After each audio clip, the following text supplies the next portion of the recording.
All right. So, sequences. Let's do some sequences. Basically, we're just going to do a continuation of what we started in 10.1 with sequences. We're going to be taking limits of them. So, whenever I'm looking at limit laws for sequences, you're doing the exact same thing. We're not writing all of these out. I just put this in here because what you did when you took a limit regularly, guess what, guys? We're going to do that already. So if I have these two sequences, if I add them when I take that, then the value comes out the same. You're just plugging in infinity into each one of these. It's what you already do. If you have a coefficient in front, guess what? Coefficient stays in front. If you have these two sequences that are multiplied together, their limits are also. You divide it, guess what? The limits are too. Literally, how you find a limit, it doesn't matter that this is a sequence. It is the exact same thing. Yeah, right? So that's super cool. All right, let's do some examples. Here's example 1. Determine the limits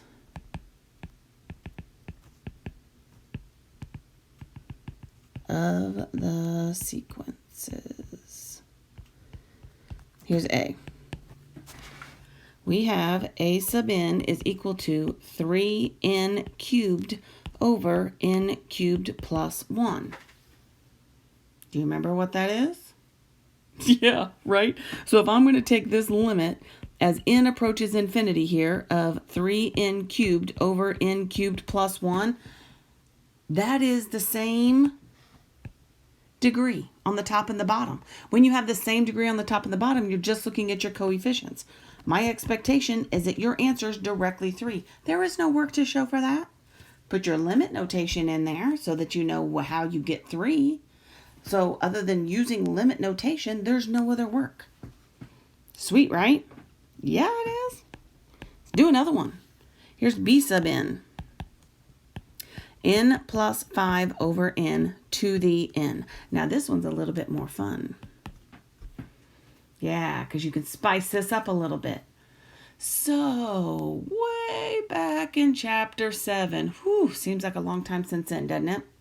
Way back in chapter 7, I said, at some point, this limit is going to be helpful for you. Welcome to that day. And here's that limit. The limit as n approaches infinity of 1 plus 1 over n to the n equals e. Remember when we were doing that limits and that logarithmic differentiation and all those limits with L'Hopital and those indeterminate forms? That came up. And so this is that indeterminate form here. As you go to infinity, this is like, this is like 1, and this is 0 to the infinity. So this is really 1 to the infinity in determinate form. But this pattern shows up enough that we know this is e. And this 1 right here is my exponent. So I've got a monomial in that denominator. When I take the limit as n approaches infinity of 1 plus 5 over n to the n. Do you see that? How that just happened? Oh, dang. I didn't mean to do that. I meant to do this. As n divided by n is 1, 5 divided by n is 5 over n to that n power, e to the 5. Directly to the answer. Could we go through the whole process with indeterminate forms? Yes, sure. But we're not gonna. I push try that again. I push you guys all the time to be efficient with your math. We out of room. So that's what we're going to do. We're going to be efficient with our math. I'll move that down there. We're not quite ready for it yet. Let's do example 1c. Again, we're finding the limit. C sub n is equal to n to the 1 over n power. Now what happens on this little fellow whenever I take that limit? To the 1 over n. That's going to give me infinity to a 0.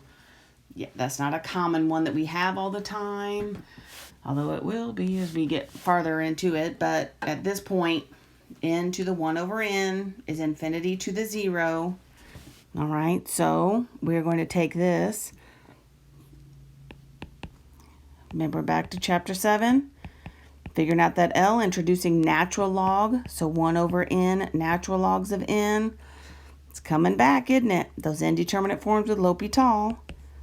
So I have the limit as n approaches infinity of the natural log of n over n. This is going to be infinity over infinity. Now I can use L'Hopital to find that L value. So the limit as n approaches infinity here, using L'Hopital, the derivative of the top is 1 over n, and the bottom is just 1. So whenever I plug in infinity, I get 0. Because we introduced natural log, this is going to be e to the 0, which is a 1. Now, if you have this specifically,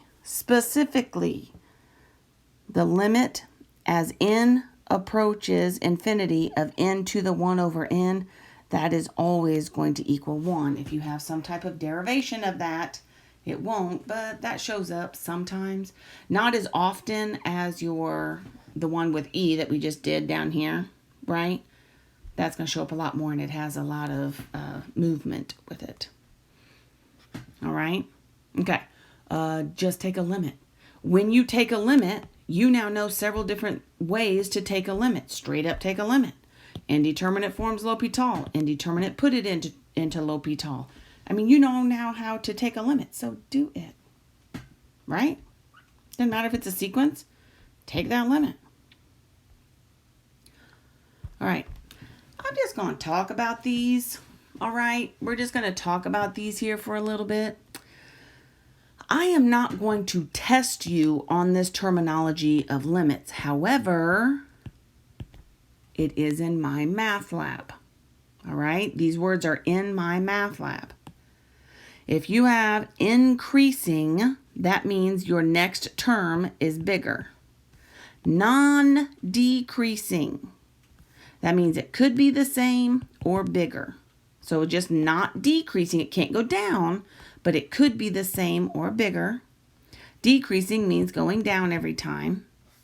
Non-increasing means, again, it could be the same or going down, depending on what it is you're looking at. Monotonic. If it is either non-increasing, right, the same or going down, or non-decreasing, the same or going down, it moves in one direction. That's the key. Oops. It moves in one direction. That's monotonic. That word is used. It moves in one direction. It's either all decreasing, all increasing. Moves in one direction. All right?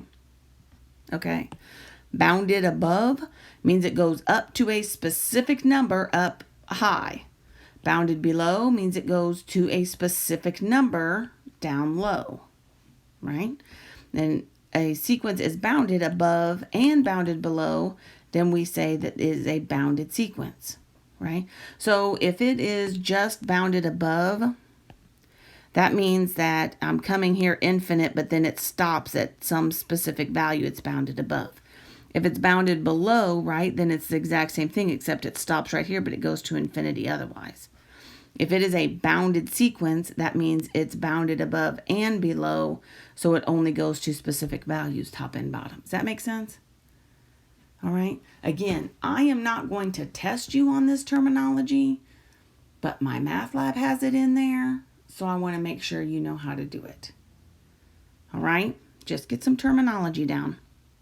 All right. Good.